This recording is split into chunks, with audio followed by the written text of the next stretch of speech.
महाभारत इतिहास का सबसे बड़ा युद्ध माना जाता है। इस युद्ध में धर्म की जीत हुई थी।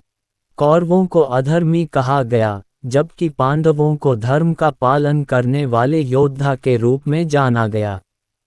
इस कथा की पात्र गांधारी को सबसे शक्तिशाली रानी के रूप में जाना जाता है, जो राजा धृतराष्ट्र की पत्नी और दुर्योधन की मां थीं। धृतराष्ट्र जन्म से अंधे थे, इसलिए गांधारी ने अपने पति के अनुभवों को जानने के लिए अपनी आंखों पर पट्टी बांध ली थी।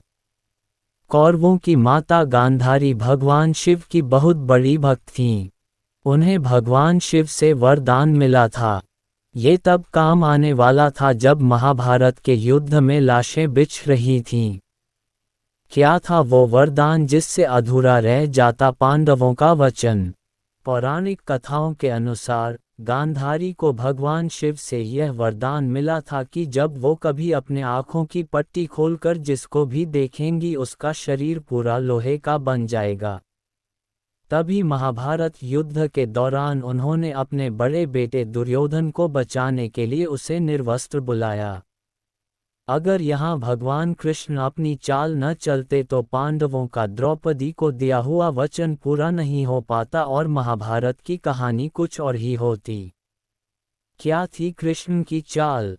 गांधारी ने पुत्र मोह में आकर अपने अधर्मी पुत्र को बचाने के लिए पट्टी खोलने का फैसला लिया, ताकि उसका पुत्र वज्र का बन जाए और युद्ध में उसे कोई भी पराजित न कर पाए।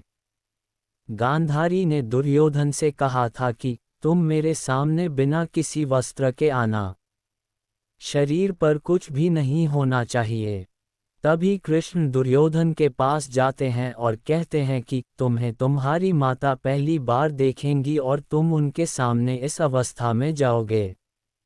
इसलिए शर्म की वजह से दुर्योधन ने कमर पर केले का पत्ता लपेट लिया था, जिससे उसकी जंघा और कमर लोहे की नहीं बन पाई थी। दुर्योधन की यही गलती उसके अंत का कारण बन गई।